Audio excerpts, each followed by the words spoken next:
Today I'm showing you 3 ways to frame videos. There used to be instructions for this, but a lot has evolved in the program since then.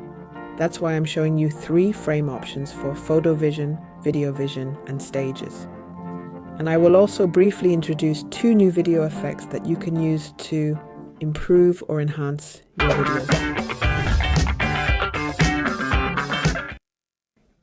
How do I add a frame to a video? This is a question that often comes up in support. And as always, there are a few different options. See what you like better or what is more convenient for you. I'm here in Video Vision 2024 and I have a video in a chapter object. I'll start with variant number 1, the layout effect. Since version 12, there's been a layout effect in the program, allowing you to achieve certain arrangements but also to create a frame for a video. I drag the layout effect directly onto the video and then I can set the desired border width right here in the properties on the edge. The video is reduced in size to provide a clear view of what is behind it. In this case, you only see black, there's nothing behind it. But now I can give this layout effect any background I choose. These could be static background images, for example. I'll grab this wooden floor. Here's what it looks like now.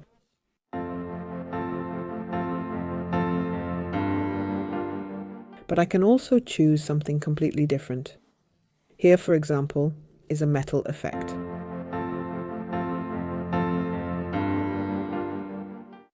Or I'll choose the dynamic rectangle shape that you can find below again. When you insert it, it is initially white and then you would now have a white frame here.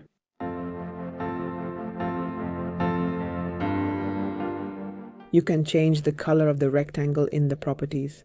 Click on the fill color and then choose your color. Now it's yellow. Then it looks like this.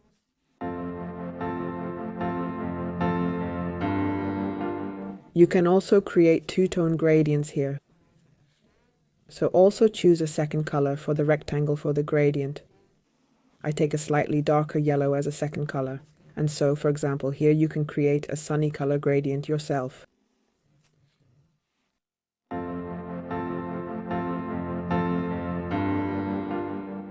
For more extensive color gradients, you could also use the gradient object.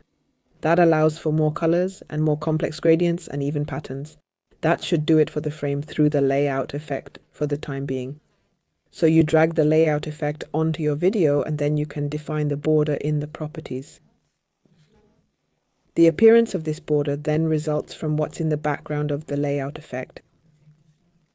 Then to the second variant. I'll insert a new video from the file browser here again. I'll shorten the video here to a clearer 30 seconds. And the video goes into a chapter object so that I have multiple tracks again. And into the track below the video comes our dynamic rectangular shape again. With that, let's now create the second option for a frame. So we first cover our video with the rectangle. But then also make it visible again with this padding setting. This changes the distance between the dashed selection frame and the fill. And because we need it the other way around, I switched to invert form here. So I've now placed a white frame with a nice even border over my video. Of course, I can change the color of the frame and I could also set a gradient here again. And here's something new in version 2024. I can also round off the corners of my shape and create a rounded peek through. The 4 corners can also be rounded unevenly, and you can then create uneven shapes in this way. I'll now change the duration of the rectangle to match the duration of the video and then play it once.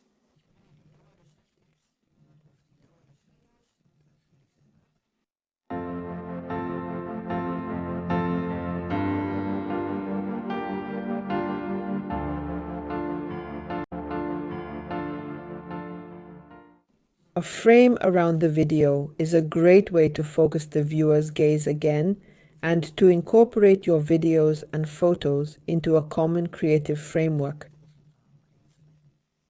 If you've made a frame with the rectangle shape you'd like to use repeatedly, you can save it as a mini template. Have a look at the included mini templates for inspiration. You can borrow settings from these or use them directly. Here, for instance, with a softly drawn border. And of course, you can always return to your own version. Another version is to activate a border here. Right now it's gray, but I can definitely change the color back. It can be black, and it can be slightly transparent so the image below is still visible around the edge. Change the border width. Just try out some variations. No matter which frame variant you choose, you can still cut the videos or add effects. For example, this video can be made a little more varied with lighting effects. For this, I use the new Light Leaks overlay effect. It's available in video, vision, and stages. And with it, photos and videos can be overlaid with randomly appearing light spots. I'll drag the effect underneath the rectangle and activate post-processing in the properties. This means that it is only applied at this point above the effect. And I'll copy it again so that it appears again later in the video. But you don't want it to appear all the time. In the properties, you can also change the settings and colors. I'll play it back.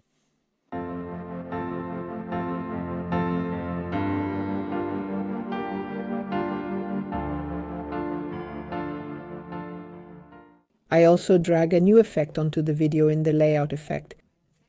And you've hopefully already spotted it, the color corrections. The color correction effect combines several correction methods, and with it you can enhance the look of videos and photos. So if you're ever dissatisfied with the colors or brightness of your footage, take a closer look at this effect.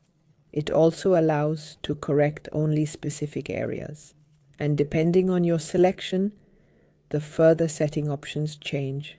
You can always view the impact of your modifications directly in the Layout Designer. Once you've found a setting that works for you, you can save it as a mini template and use it repeatedly. In the mini templates, there are also a few examples. Unfortunately, there's no standard recipe that fits every camera and everyone's taste. Have a play with your material when you have a quiet moment, extract the best out of it, and then save it. I'll take this slight tonal correction as an example for now, and also briefly shown you don't need to drag this effect on every photo and video. You can also put it underneath your project and let the color corrections work in post-processing mode where necessary. But enough with the effects. Back to our actual topic, the frame for videos. And there I would like to show you another variant. I've put a video object in a chapter object again, and for the next frame I'm going to use the simple path that you know from the root animation. I'll start by taking the easy path with this scale. The simple path has fewer functions in terms of appearance, and the scale means that the path is always balanced, that is, it moves at a constant speed during the animation. But we're not going to dwell on this S shape at all. We're going to go straight into the mini templates, and that's where I'm going to choose this square. And instead of the squiggle, we now see only 4 dots arranged in the corners of the image. If I highlight another marker, we will see the path which now draws as a square above the video. And this is another way to frame a video. The square is drawn within 4 seconds. This is based on the time values at the markers. Drawn. This results from the time values at the markers. You can view and edit these using manual input. The course of this line can be customized. For example, you could leave a corner open at the top or cross the start and end points with each other. Of course, the frame doesn't have to be in the middle of the video. It could also be placed right on the edge. I'll do that using manual entry and place these marks right at the corners. This mark is then at X 100Y. The lower right corner is at X 100Y. The marker with 3 seconds is at x0, y100, and so on for all the other markers. I can also change the properties again and increase the width or change the color. I'll increase the duration for the path to 6 seconds, then we can take a look.